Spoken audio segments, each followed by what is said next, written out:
IVM.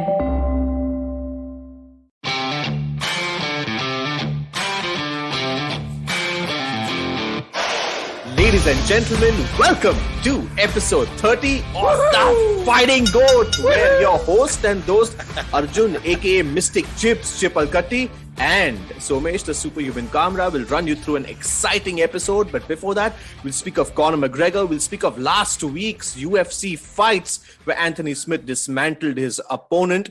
A lot more, some major mismatches in mixed martial arts, and UFC 266 that's coming up. All of this after this short commercial break. We'll see you on the other side. Hey everybody, it's been another great week on the IVM Podcast Network. On the Life Manifesto with Zarina Poonawala, we learn about the 7 golden rules of personal branding and how you can apply these in your daily life. Do check out this kickoff episode for Season 3. On Paisa Vaisa, Anupam speaks to Sumit Rai, Managing Director and CEO at Edelweiss Tokyo Life Insurance. They discuss current trends in the insurance industry. In the world of Simplified, Chuck Naren and Tony are celebrating Engineers Day. They share fun college anecdotes, talk about engineering education in India and its future. On Advertising is Dead, Varun talks to Vikas Gupta, Managing Director of Wiley, about how Wiley made the shift from traditional publishing to edutech. And on Echoes of India with Anirudh Kanisetti, tune in to discover why history forgot the Ajivikas and remembered the Mauryas. Do follow us on social media. We're IVM Podcast on Twitter, Facebook, Instagram, and LinkedIn. And remember, if you're enjoying this show or any of our other shows for that matter, please do tell a friend. That is the most helpful thing that you could do to help us out. And finally, this week, we'd like to thank our sponsors on the network, Cred, Bank of Baroda, Quarter, CoinSwitch, Kuber, and Intel vPro. We really do appreciate the support. This is what makes it possible.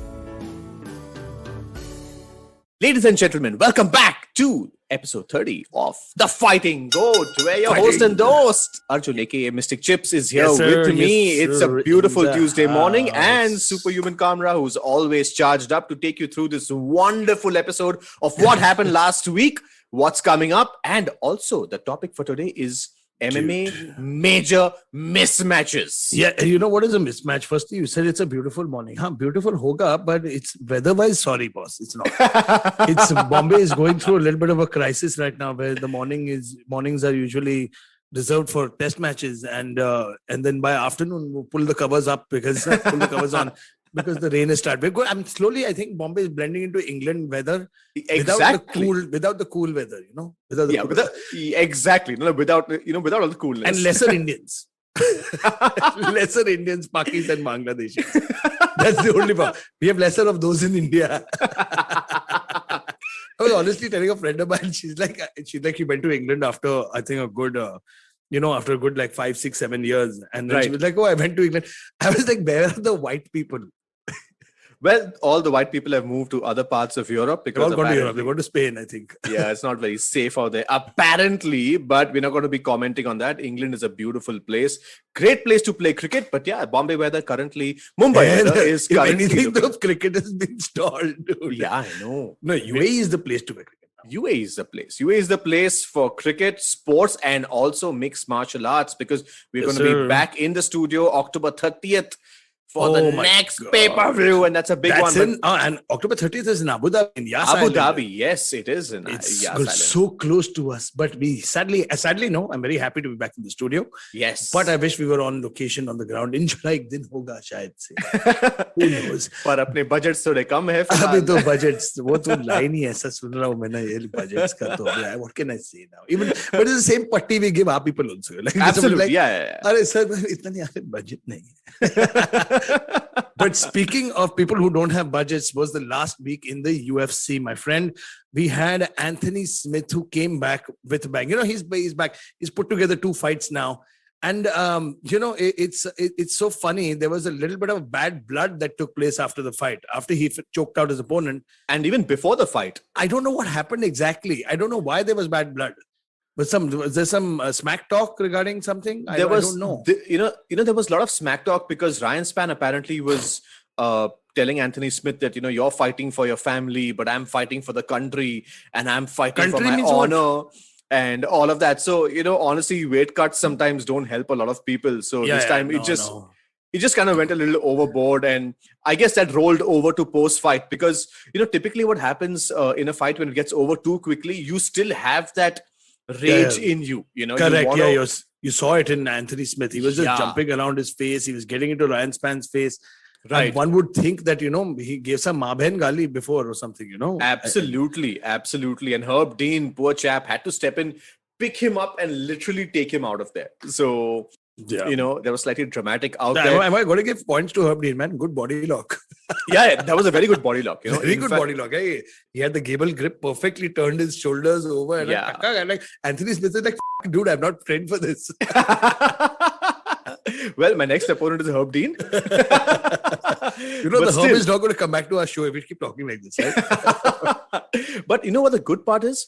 That what I have heard is that the referees also have to undergo some kind of training to keep yeah, these guys in check. And Didn't Steve tell us that? Yes, when he we did. spoke to him He last, did. Guys, know? if you've not caught that episode, go back. Episode number 28 was live with Steve Mazzagatti. If you don't listen to it, you're an idiot. yeah. Kind of. But yeah, Steve made a lot of good points that day. Yeah, was Steve made awesome. some good points, and it's so good to see that if you are in a job where you are in a high pressure zone, where there's a lot of conflict, there are chances where things could get out of hand. And before the security steps in, it's very important for the referee to kind of break it at some level. So I think that's a very, very important thing. And as you rightly said, Herb's grip was great. He picked up Anthony Smith and just put him in the side and kind of averted a very, very exactly. Herb used to controversial fight. scenario. I mean, but the difference is the Brazilian referees will go straight in for like flying arm bars and Correct. alba platas and Correct. mogo platas. Correct. Can you imagine like Aldo being a fucking referee back in the day? Ulta tena kuch kiya suddenly. Fighter got knocked out by flying knee by a referee KO. Won't be too surprised actually. But Somesh, one thing that's we've been seeing are these ridiculous weigh-in altercations in Yes. smaller promotions. Yes. Which have been going on. We saw one last week again. I can't recall for the life of me which promotion it was. Yeah. But it was one of those minor league promotions where I don't know. Are promoters doing this just to drum up interest in the fight? Is this all one big tactic? See, look, okay. The veins are essentially is meant to do PR for the fight. It's meant to, the trash talk is supposed to come out. You're going to have a little bit of aggression, but this is not aggression. I mean, a couple of weeks back, a fighter got knocked out at the veins with a flying knee. Yeah. I mean, now this is getting stupid now.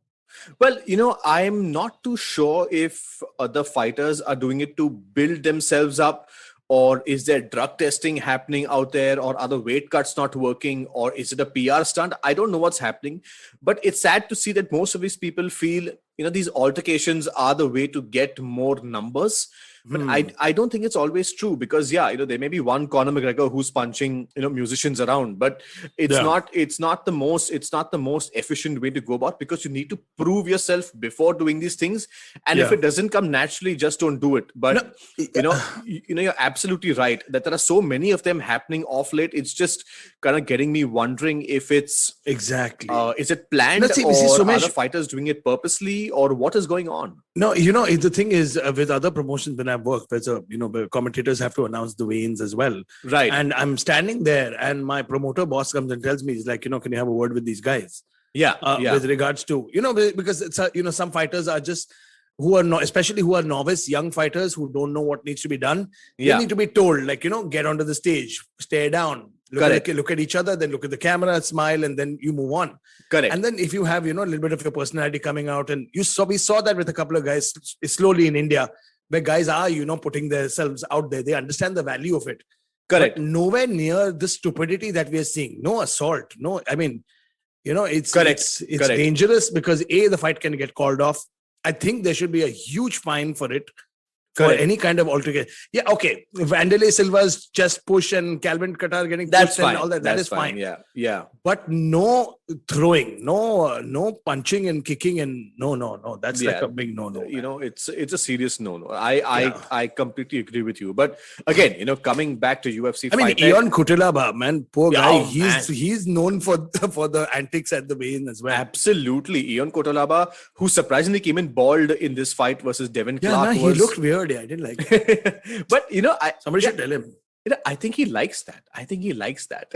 Maybe he wants to be. I don't know. He started. I didn't know if I was looking at Daniel Vettori or Marvin Vettori or Yoel Kutelaba, because they look very similar. Yeah, It just goes to show how huge Vettori is as a middleweight, huh? Like if I can confuse him and Kutelaba, damn. Yeah. So Ian Kotlaba put up a clinic. However, I felt the damage on Devin Clark was a little too much.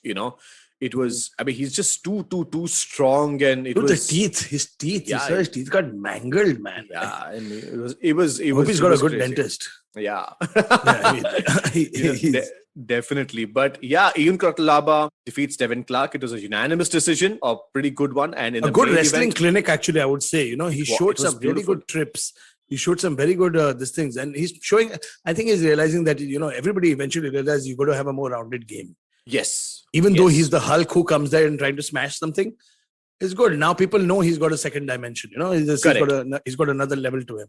Correct. Another layer somewhere. Correct. And Anthony Smith, who's 50 professional fights plus, who's known for his knockouts, luckily gets a beautiful rear naked submission. And that was the week that was. Yes, sir. The week that was had a lot of controversy. Of course, apart from that, we've always in our non-stop news with Jake Paul, and now Derek Brunson is the next man to talk to Jake Paul. And it's actually funny. I don't know what Paul is doing, but he seems to be riling up all these wrestlers and telling them to come out and start fighting and boxing. And at the end of the day, I think Jake Paul is the biggest winner here. Seriously, everybody's a winner. I mean, look at Woodley walked away with good money. Correct. Ben Askren walked away with good money. Correct. And maybe there is something to it, but as of now, a lot of purists are, the ones who are saying that, enough of this nonsense, enough of this shit show. And I think this is happening in boxing everywhere. Well, sadly, I think it reached a peak when Vitor Belfort took on Holyfield, and people said, listen, this needs to stop. This now needs to stop, because he's 60 years old, dude. How did he even get sanctioned? Seriously. It's dumb. It's just dumb, and it's irresponsible. And we're gonna invite a member of Athletic Commission one of these days. We're not going to tell you who, but we're working on it. Right. And we're going to find out what the rules are and how how stipulations. And he's a former member, so they can spill the secrets. And that's the best part, because we can't get a current member, otherwise we'll get our asses kicked in the bargain. Yeah. But that being said, we are now ready to move on to our next segment. We at the Fighting G.O.A.T, Mystic Chips and the Superhuman Kamra. We'll take a quick commercial break. We'll be right back after these messages. सफर, रास्ते, मंजिल और मुकाम अक्सर ये हमसे कुछ कहना चाहते हैं, पर हम हैं कि अपनी रोजमर्रा की जिंदगी में इन्हें सुनने से कतराते हैं। नमस्ते दोस्तों, मेरा नाम है केशव चतुर्वेदी और मैं आपको ले चलूंगा कुछ ऐसे सफर पर जहां आपको एक नया नजरिया मिलेगा सफर और मंजिलों को देखने का। आइए इन किस्से कहानियों में डूब जाएं, हर मंगलवार और शुक्रवार। Ladies and gentlemen, welcome back to episode 30. Hey, we had 30? Yes. I thought we were 29. Oh, no, I just said 30. Oh, damn, 30. See, this is a mismatch. This is a mismatch. Hey, it's not anything. This is not a mismatch, man. But speaking of mismatches, yes, we are back, episode 30, where Mystic Chips and Superhuman Kamra are going to be speaking on their biggest mismatches in the sport of mixed martial arts, modern era and old era. The thing is, before we even get into the subject of mismatches and before we start giving you names, mismatches are essentially two things that should not be together. And mismatches have happened in every aspect of the sport. Not just fighting, it's happened in football, it's happened in cricket, it's happened in anything. Right. And you've seen, instances of mismatches. Mismatches don't generally need to be disparity in size or disparity in, it's usually a multitude of things. It should be disparity in skill, disparity in, it's got a couple of factors. So when you talk about mismatches, it's like Sachin Tendulkar facing off against Ruparel College fast bowler. That is unfair. And that is just, confidence shaking and shattering.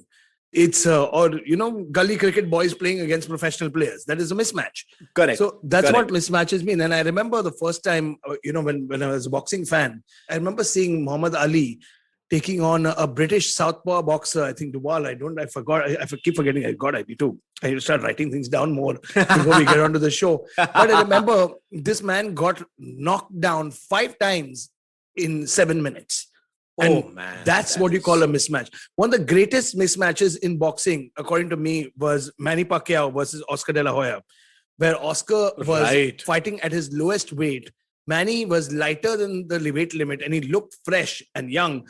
And Oscar was looking drained out, and you could see that fight. That mismatch was Manny Pacquiao battered him so badly for 8 rounds that Oscar De La Hoya had to quit on his stool. Right. And that was an epic mismatch. And I think, Somesh, what were your best, examples of mismatches, man? Well, coming to my first major mismatch in the sport of mixed martial arts. So here I'm going to be combining a lot of fights. So it's not just about the UFC. No, we're talking in general. Yeah, it's just about general mismatches. The first mismatch that I really saw was in Pride FC. Oh, yeah. When Fedor, Emelianenko took on Zulzinho. This 450 Zulu, pound... you mean Zulu. Zulu. Like his name is Zulzinho, but they call him Zulu. He is this 6'7", 450 pound monster that was facing someone who's like 230, 240 pounds. And Fedor could have easily cut to middleweight. Okay, his pate was out always. Absolutely. He could have easily cut to middleweight. Now that you think of it, Fedor at middleweight, man, that would have been something, dude. Man, that would have been crazy. But, coming back to my first mismatch is in Pride FC, Zulu versus Fedor. It looked like a mismatch as 2 individuals who are probably, multiple weight classes apart. So one is 240 pounds, one is 450 pounds. But just the sheer skill set actually bothered me because this fight ended very, very quickly. Pride had 10-minute rounds. I think this fight ended in the first 2 minutes where Fedor just came in with that left hook.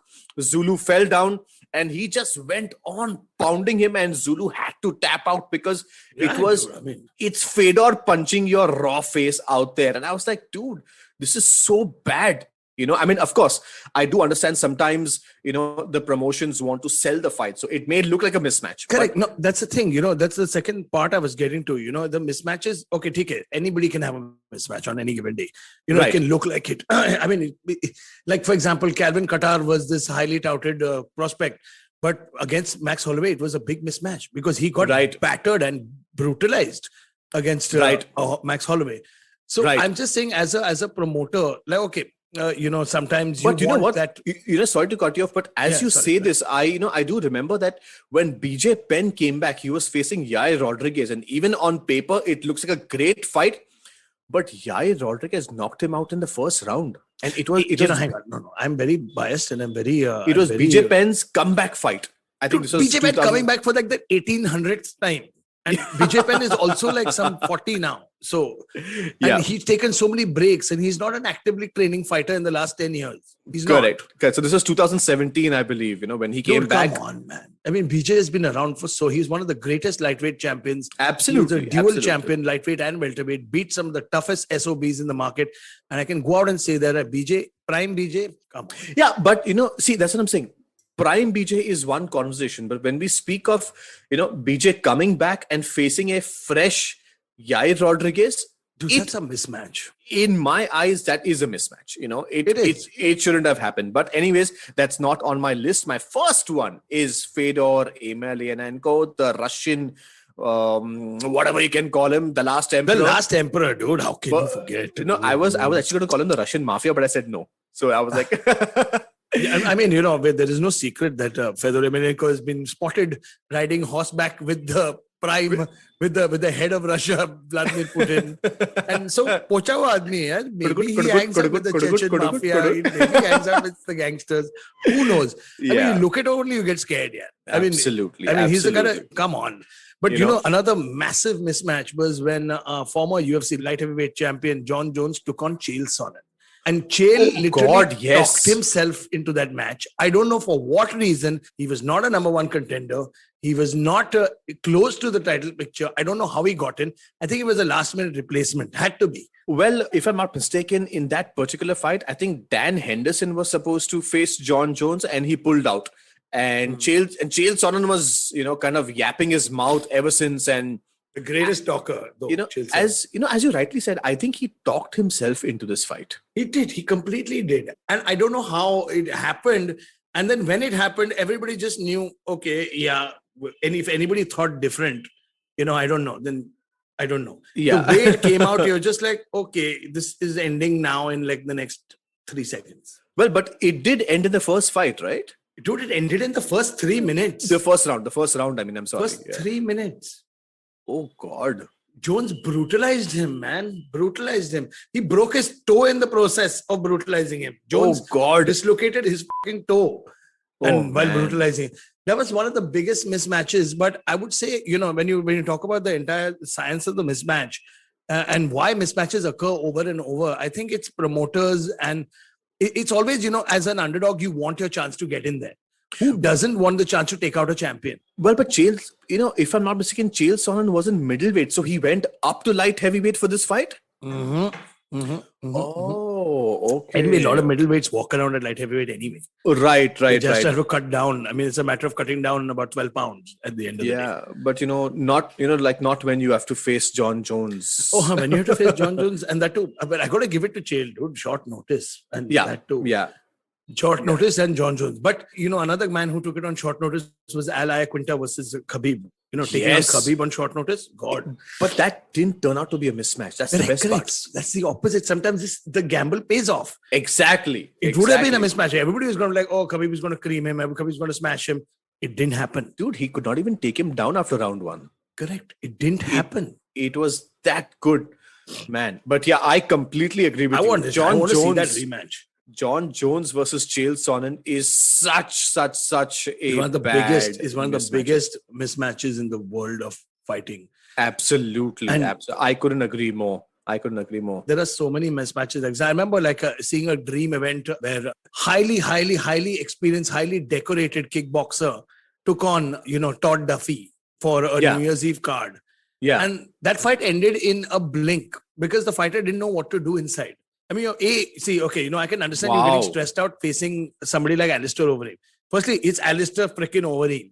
Correct. And this was during his horse meat days, when he was like, I like horse meat and I eat horse meat 5 times a day. And, it's good to go to the gym and have horse meat. So I love him, dude. Alistair, we're listening to this dude, don't kick my ass. I just love you. Imitation is the sincerest form of flattery. Absolutely. Just like I do my Anderson Silva. It's a big fight. It's normal. It's nice. UFC, number 1. MMA. Anderson Silva. Welcome to the show, Anderson Silva. It's good. It's good to be here. I like Cheryl is a good man. I can't. Okay, my voice is still recovering, guys. It was a little screwed up yesterday, but catch me on any other day and I will do this for you properly. No, but so Todd Duffy, as tough as a guy he is, he took on a behemoth in freaking Alistair Overeem. I mean, that's not right. And that's a complete mismatch. So, but kabhi hota hai na, you also want to reach for the stars and jump at the toughest contenders. Correct. But then that's what happens. But where does the responsibility lie? Sometimes it can go horribly wrong. Horribly wrong. That's precisely why the promotion president should not be a matchmaker, because matchmakers are made, they are there to make sure that it's a competitive fight. It's a competitive fight, but sometimes, as I said, there are various pressures coming from all over to really sell tickets and pay-per-views and all of that. Yeah, of course. So my second one on the list is actually Randy Couture versus James Toney. Oh my God, that was idiotically mismatched. When James Toney was making his UFC debut, a boxer, James Toney, the decorated James Toney. He's a very decorated boxer, man. James Toney is big. He was facing, and again, James Toney debut 0-0 in mixed martial arts, coming in facing a former champion, an excellent boxer, a 4-time former champion, and an even better wrestler in Randy the Natural Couture. And I was like, dude, I remember that fight. Does this even make sense? And I remember it was just a very simple, he took him down very easily. Dude, he caught his toe and took him down. And it got over in the first 2-3 minutes. Yeah, and it was Randy doing time pass. Exactly. I mean, Randy himself must have thought, like, listen, this looks like a mismatch. Let's make it competitive. Let's make it a little competitive. Let's make it look nice. Like, in 70s and the 80s, this was happening with ace boxers. Yeah. Where they was just so much more dominant that the mafia would come and tell them saying, listen, make it competitive. Yeah. You have to carry the guy for a couple of rounds so that our guy doesn't look bad. And also the people who really buy tickets don't be like, Dude, it's over so quickly. Dude, people who, come on, like I can, Dana White said this about Anderson Silva during Anderson's godlike run when he was in God mode, saying, I can understand why people are booing Anderson because he finishes the fight in 3 minutes. Correct. And it's not competitive. He's making the guy look like a fool. Correct. So I can understand if people don't want to do that. And that sucks because then what can you do, man? The guy's so dominant. What can you do?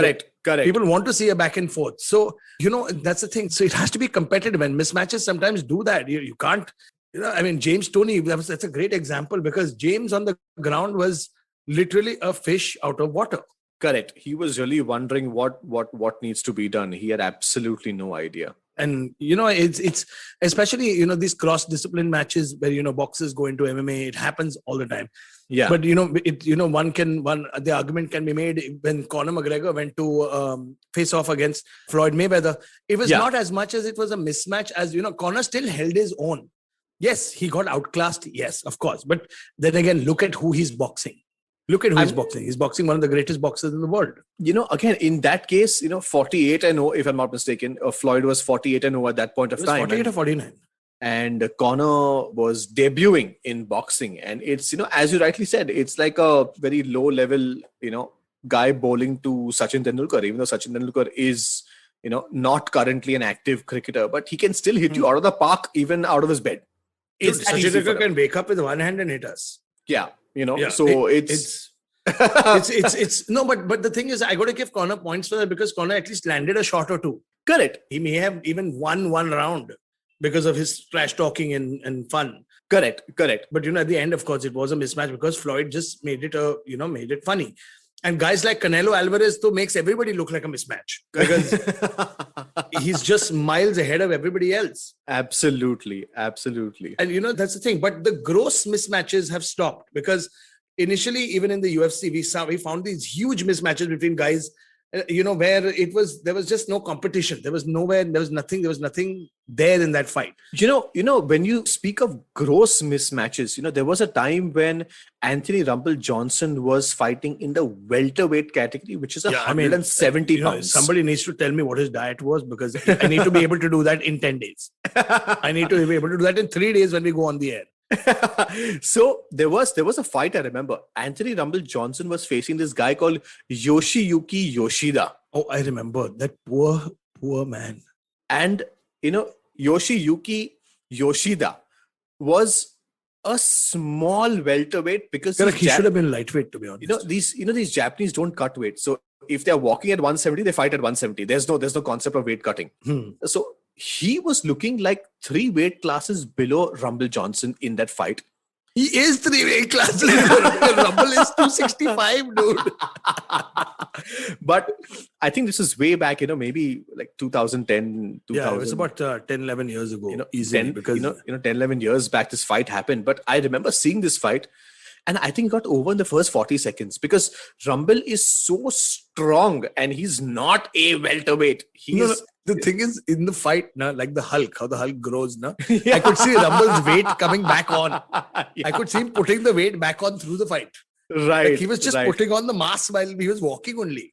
And he was gassing. He knew he had 1 minute because he would gas. Yeah, Yoshida was looking so uncomfortable out there. And I remember because I saw this fight on YouTube. Since we were petrified. Since we were doing this episode. Since we were doing this episode, I actually really, did a little bit of research. I said, listen, that what are the mismatches? And this fight came and I saw the fight and I'm like, Yoshida's looking so small and so petrified and so out of place. And that one single punch just ended the show. It ended the show. And Rumble Johnson threw Daniel Cormier with a punch across the cage. Dude, it's Rumble Johnson experimented with his weight going up in different weight classes. First middleweight, then light heavyweight. He now has trouble making the 265 weight limit. He's that big. I think his head is 170 pounds. Well, just some good burgers out there. Yeah, man, good burgers and maybe Johnny Hendricks Steakhouse as well that has contributed to that weight rise. And it's so funny, but that against Cormier is such a tough SOB, man. He's so tough. He took that punch, but it sent Cormier flying across the bloody room. Absolutely. Man, he hits that hard. And imagine Bichara Yoshida has got nightmares about that thing. That's how bad that mismatch was. But I think in summary now, I think the greatest, but I think the grossest mismatch was Sonnen versus Jones. There was no business of Chael Sonnen being inside that ring. I don't know how it was made. I don't know how it was sanctioned. I think it was more of a, had to fill up a PR slot. It was a last minute replacement. I think that's all. Well, and they needed somebody to talk his way through it. Correct. And nobody talks better than Chael Sonnen. Absolutely. But next week is a fight card that requires a lot of talking about. Yes. And there is no PR that's not required for that fight night. So that concludes our entire conversation about the mismatches, because I promise you when we come back, there are no more mismatches for UFC 268. I mean 268, right? Yeah, 268. 266. 266. Oh my God, I've been saying UFC 268 for all the longest time. God, maybe that's a mismatch between me and them. But that being said, we are going to come back with all the news about UFC 266, what to watch, who not to watch, and all the masti and maza only on the Fighting Goat. Stay tuned. We'll be right back after this quick commercial break.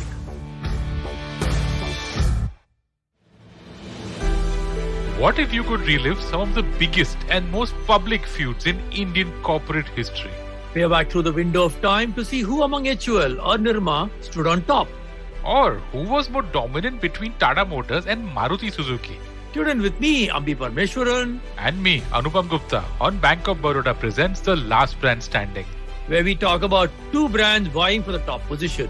and what their journeys were, Every Tuesday on the IVM Podcast app or website. or wherever you get your podcast from.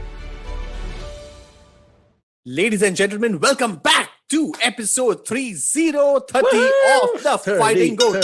30. We just spoke of some excellent mismatches, and if you have your suggestions or your picks on which are the biggest mismatches, you can write directly to us on all social media platforms, IVM Podcast. You can catch me on Instagram, somesh.kamra, and on Twitter, somesh_kamra. Chips, hit it up for the Yes, mismatches. sir. Write to us, reach out to us, talk to us. We're always open for a conversation.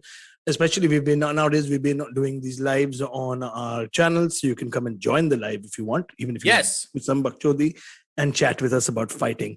Yes. My Instagram ID is at Arjun Chips, and on Twitter I am the Mystic Chip. Yes, so You please can catch write me into on us. those handles. Please write into us, tag us, hashtag us, the Fighting Goat, hashtag IVM Podcast, and tell us your favorite mismatches and get a chance to win some exciting Yes, and last Fighting Goat merchandise. Yes, and last week Arjun Siba won it, so you can actually check out his Instagram because he put it up. Saying Yes. thank you, Arjun, for putting that up. You are now a proud owner of Fighting Goat merchandise, so your chance to win much more. Don't miss out. But without any further ado, Mr. Kamra, we need to talk about this freaking ridiculously stacked 5-fight main card. I mean, Well- first, hang on. Before we get to that, you told me some bad news. There's literally a main event fight that has now been pushed to the undercard. Well, speaking of a stacked UFC 266 fight card, let me tell you, Dan Hooker is on the prelims. What the? Dan Hooker versus Nasrat. Why couldn't they make this a 6-fight main card? Well, because there are 3 5-minute fights. 5-round fights. Sorry. yeah, 5-round correct. fights. 3 I'm sorry title about fights. that. Yeah, Yeah, there are 3 fights which are going to be 5 rounds, which means the show time is going to be Yeah, extended. that's true. But- Actually, I never thought of that. But can you imagine? It But we starts all with- know that Valentina's fight is going to end in like 2 minutes. We all know. Come Well, on. Are you predicting that to be a mismatch? Well, but the thing is with Valentina, everything looks like a mismatch. Well, true. But the good part about Valentina is that she has said if Amanda wins her next fight and I win versus Lauren Murphy, then I'm going to be moving up to 135 and challenging Amanda Nunes for her bantamweight belt. But that is Oh my for God, we so another want to day. see it happen But again. you know what? UFC 266, the best part is Yes, sir. Let's get started. Arjun Chips and Superhuman Kamra are but going to hang be on, in guys. the studio. We're going to be in the studio. Yes, we're going to be back. We're going to be back in the studio wearing cool clothes, and you shall see me in my full avatar. Absolutely. And everybody, so don't miss out on that because we start live at 7 a.m. We have our opening show at 7 a.m. live on Sony 10-2. And then after the show, we do an entire post-show segment where Mr. Kamra and I will break down all of UFC 266 for you, all the masti, the maza, and the madness at 11 p.m. Well, actually, subject to when the 11 card a.m. ends. 11 a.m. Sorry, 11 a.m. Sorry. Yeah, and that is happening on the 26th of September. So guys, Yes. tune in, don't forget about it. Do not But forget. speaking of the fight card, guys, let's just go straight into it. Jessica Andraj versus Cynthia Cavalier.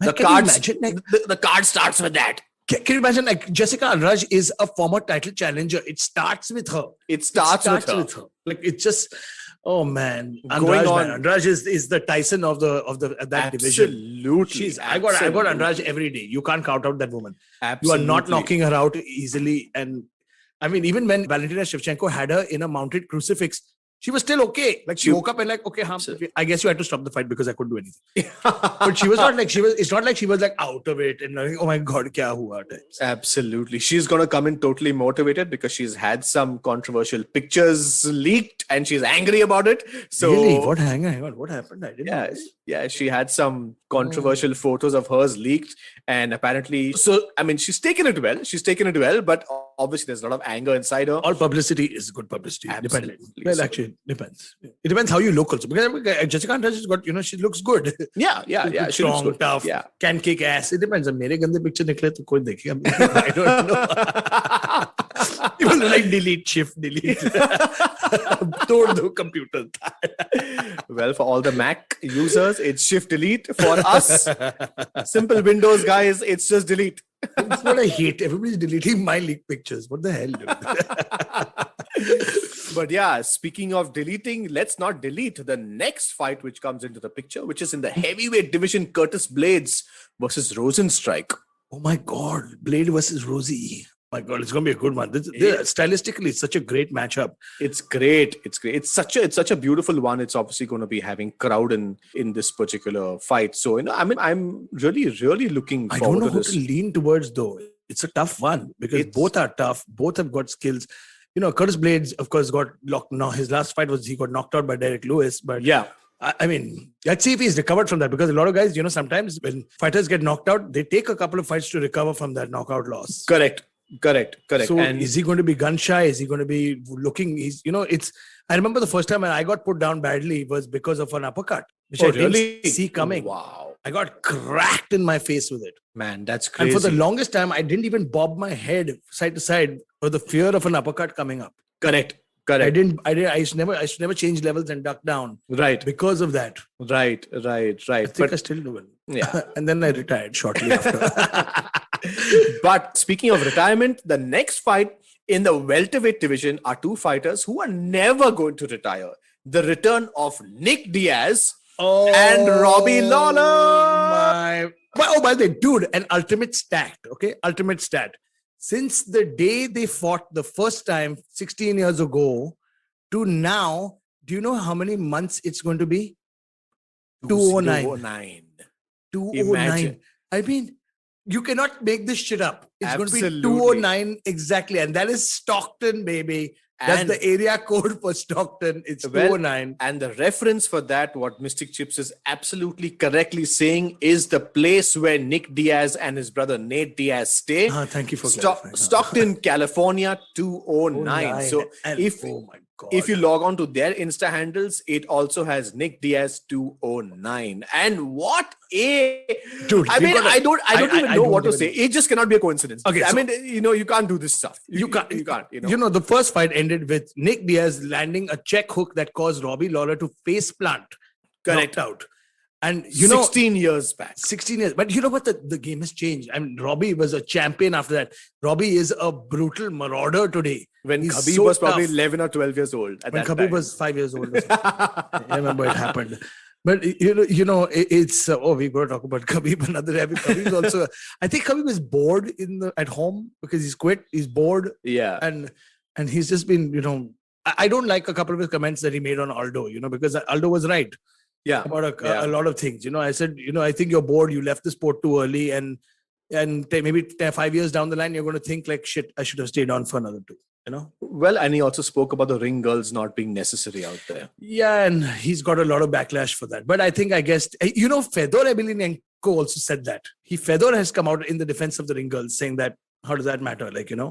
It's a job. It just creates, it's just a distraction from the violence. Well, Rusi bhai bhai. Correct. But speaking of, there are no bhai giri in this fight because both these guys, Nick Diaz and Robbie Lawler, are going to come back to recreate history. And we can keep talking about the old school because these guys are going to just cut loose. Absolutely.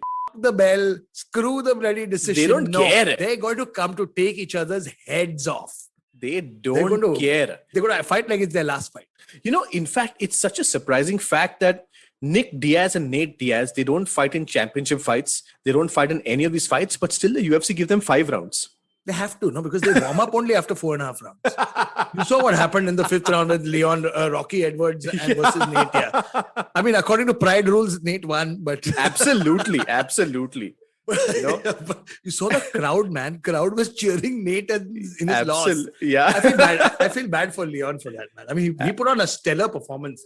Leon Edwards is extremely skilled, ladies and gentlemen. He's amazing. He's really skilled, but he just doesn't have that. He's like a Tyron Woodley. He doesn't have that likable figure to him. It's also come on, man. It's also look who he's facing. He's facing one of the toughest SOBs on the planet.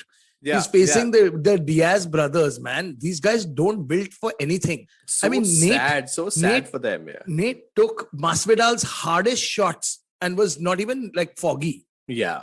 And Masvidal hits like a truck. He does. We saw it versus Darren Till when he knocked him out of that left hook. And Askren's knee, man. Yeah. Shit, dude. I mean, it's so, I don't blame him. And plus, he's such a fan favorite. Everybody was cheering for Nate when he came on. It's hostile territory. Man, these Diaz brothers are made of a different cloth altogether. And I'm sure it's going to be respectful, but trust me, 90% of the crowd are just going to go with Diaz because they have that gritty attitude, and I love that. Dude, 16 years ago, Steve Mazzagatti had to tell Nick Diaz to shut up in the first round. Say, can you just stop talking to Robbie? Can you stop talking? I can't wait for Nick to throw his hands up and say what? Oh, that is going to happen. Nick Diaz did it to Anderson the Spider Silva. Yeah. Okay, Anderson, bichara, luckily he was, he had just come back from his injury and he just wanted to focus on just, being there. Yeah. But that trash talk will get to you, get to anybody. I swear to God, they should get them mic'd up. I think all the Diazes should be mic'd up for their fights. Yeah, they should. I want to see what he's saying. That's all. I just want to hear what he's saying. What could you be saying? Well, speaking of what you could be saying, let us move on to the co-main event of UFC 266, which is happening at the T-Mobile Arena with crowd. Oh, it's so good. The women's flyweight division is the champion Valentina "Bullet" Shevchenko is taking on Lauren Murphy.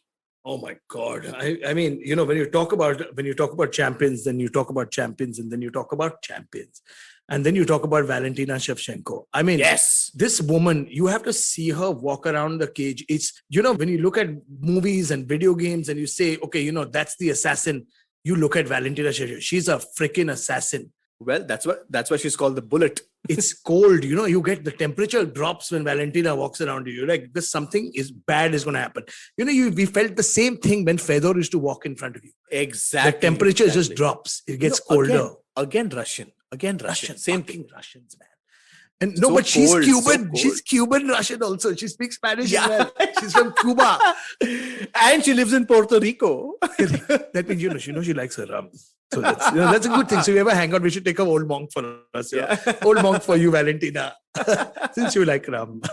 No, but apparently I've heard out of the ring, she's a wonderful, wonderful person. She's absolutely, very sweet. Absolutely. She's very nice because a couple of my friends, I think in the last Abu Dhabi event, Valentina was there as a meet and greet for the fans. Yeah. And she was apparently very sweet. Very sweet. Yeah. So anyway, coming back to her, but once that cage door closes, boss, then she's not sweet. She's by no means is she. The way she bounces in that, she opens up in that southpaw stance. Yeah. The body kicks that open up that head kick. Oh God. I mean, sheer brutality, In fact, Robbie Lawler is called ruthless, but honestly, Valentina Shevchenko is no joke out there. She is so cold and brutal. You know, Just after that, scary, dude. she had a few head kick victories and she just, it's like, that's all you got.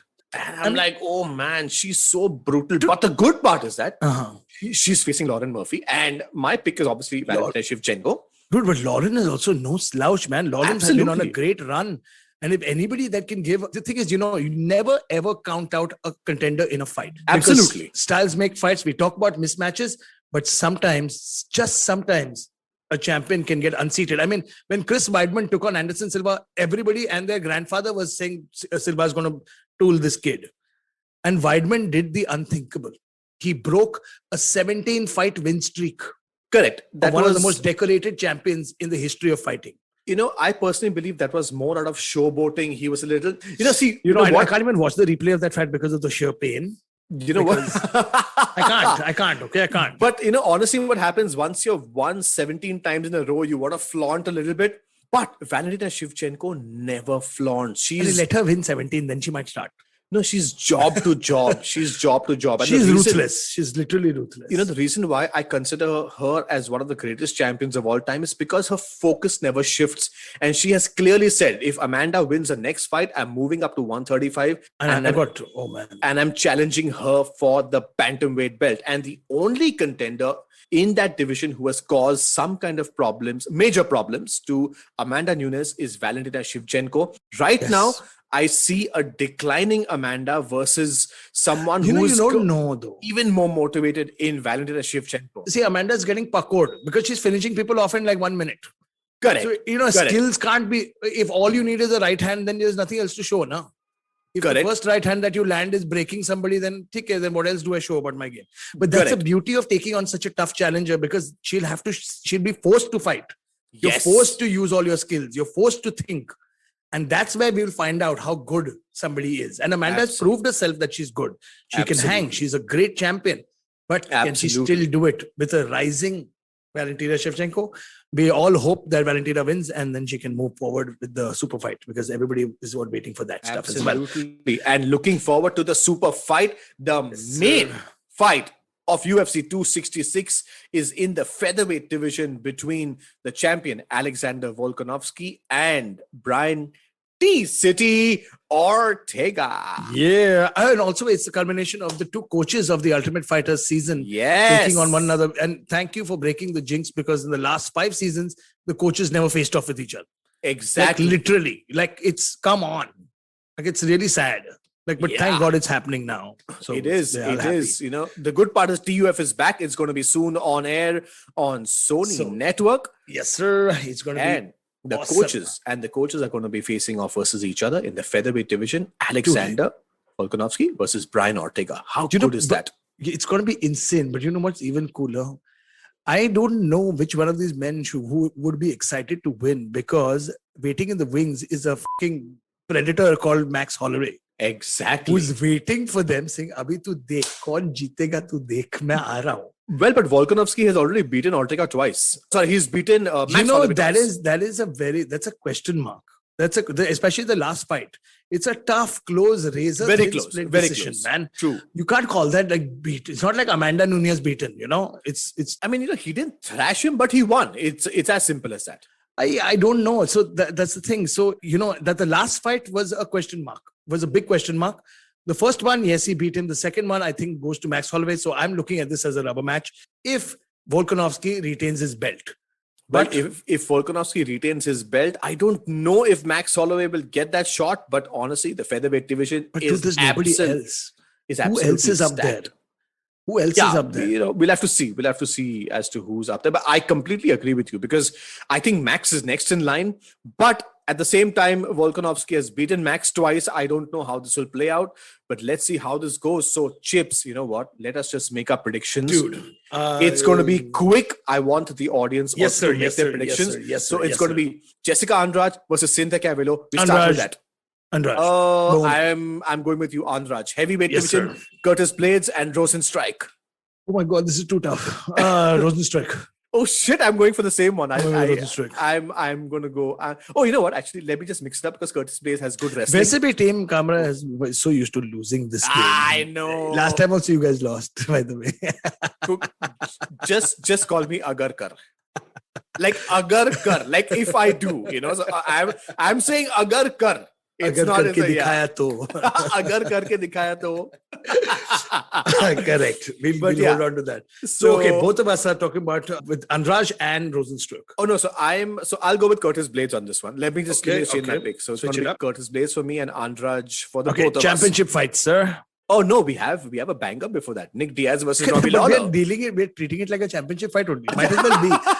Might as well be for the welterweight belt. You know what? This is the main event of the evening. I would have said, Abhi, isko jo bhi jitega belt de do. I mean, no offense to Kumaru Usman, but I think we can make an interim belt here. Absolutely.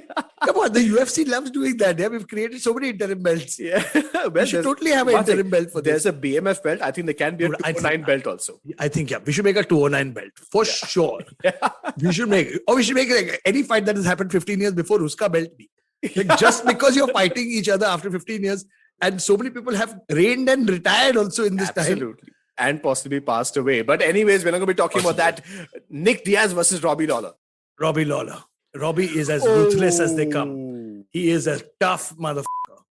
Wow. Okay, so you know what? I mean, the reason why I asked you first is because I had to process my own mind to see as to who will win. I think I'm going to be going with Robbie Lawler. We can say, what, you're saying Robbie Lawler also? Yeah. You got to say the opposite, man. Now, come on. You got to say the opposite. Nick Diaz, 4 years, 5 years layoff. But Nick Diaz is looking so good and he's in shape and his gas Nick tank Diaz, is let's forever. Go. Nick Diaz, let's go. No, hang on. You know what, guys, ladies and gentlemen, we are not. I do not wish to be held for picking this fight because it's unfair. It's against my religion and it goes against every fiber of my body because I love these two so much. They are old school through and through. Absolutely. And they're both bangers. I don't care who wins or loses. They're both winners in my eyes. Absolutely. But you know what? If you're going for Robbie, I'm just going to go for Nick Diaz. We will talk closer to Saturday. When I am more tense and stuff, then we will talk. Yes. Moving on to the first championship fight, which is the co-main event of the evening. Valentina Bullet Shevchenko taking on Lauren Murphy in the flyweight division. Bullet, baby, bullet. All way. Bullet bourbon, bullet vodka. Oh, you know what? See, like there are some fighters where you have to even pick the round. And this is that one. So tell me which round. Hey, no, come on. Tell it. I will give it to Valentina end of round 2 or early round 3. Okay, great. So I'm going to go for Valentina Shevchenko. She's going to finish it maximum by round 2. You can't say maximum. Then opens all 3 rounds for you. You have to say which round exactly. Round 2. Okay, done. I also said end of round 2 or early round 3. Yeah, so that is round 2 or round 3 from Mystic Chips. I'm okay, and main event time. 2. Main event, Alexander Volkanovski and Brian T. City Ortega. Is it going to be hashtag and new? Or is it going to be hashtag and still? It's going to be and new. I think TCD takes this. Brian Ortega has improved so much in the last few fights. He's looking great. He's got great hands. Not to mention he's slick on the ground with his jiu-jitsu. It's going to be a fun one. I can't wait to see this fight. Ortega, though. I'm on Team Ortega. That's crazy because... And also Team Ortega won in the Ultimate Fighter. Absolutely. Team Ortega did win in the Ultimate Fighter. However, I am going to go with Mystic Chips on this one. I'm on T-City side because I see a lot of advantages for T-City over the current champion, Alexander Volkanovski. But let's see how this goes because Alexander Volkanovski had also shocked Max Holloway in the previous fight. And don't count out Alexander Volkanovski ever because he's a tough fighter. He's got that fighting spirit. It's a tough one, man. These guys we're making predictions, guys. Please feel free to chime in with your own predictions. Yes. Tell us if we are right or wrong and join the conversation no matter what we say. These predictions are just a fun way to do analysis. And that's why we do it the way we do it. Because there are no competitions, but if they were, Team Chips is leading over Team Kamra 500 million to 1 or 2. Agar karke dikhaun to. Chalo, chalo. Everybody's been clamoring for me to cut my hair. So if I lose these predictions, I will cut it by 1 inch. Chalo. Done. So if Mystic Chips doesn't get through this one, he's going to chop his hair off. And on TV like this, I just go like... Alim Hakim... Mr. Alim Hakim and the entire and all the hairdressers, please take note that this needs to happen. But that being said, ladies and gentlemen, this was an incredible episode. This is our 30th episode. We would just like to say thank you to IVM Podcasts and all our fans for showing us all the love. to Mr. Kamra and I. We are looking forward to UFC 266. We're going to be in the studios on Sony 10-2 at 7 a.m. on the 26th of September. Join us. We're going to be talking about the fights on Instagram. Please tag us, hashtag us. Somesh and I have mentioned our handles, but don't forget to catch this content and much, much more only on IBMpodcast.com. This is Arjun the Mystic Chips along with Superhuman Kamra saying sayonara and see you next week.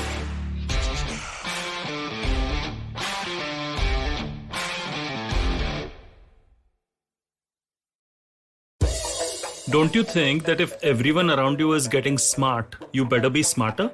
Hey there, I'm the traveling professor Siddharth Deshmukh and I'm back with season 2 of my podcast to make you smarter. Smarter with Sid. What's this season's focus about? Well, it's about 10-minute nuggets that will make you stand out at work. It's time to go from smart to smarter. Tune in every Tuesday and Thursday and become smarter with Sid. Season 3 of Echoes of India, your favorite history podcast, is back on the IVM Podcast Network.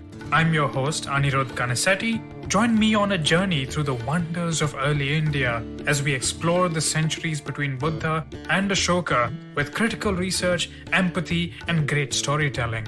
Along the way, you'll hear from all the vibrant peoples who shaped our world, from monks and farmers to warriors and emperors. New episodes are out every Monday.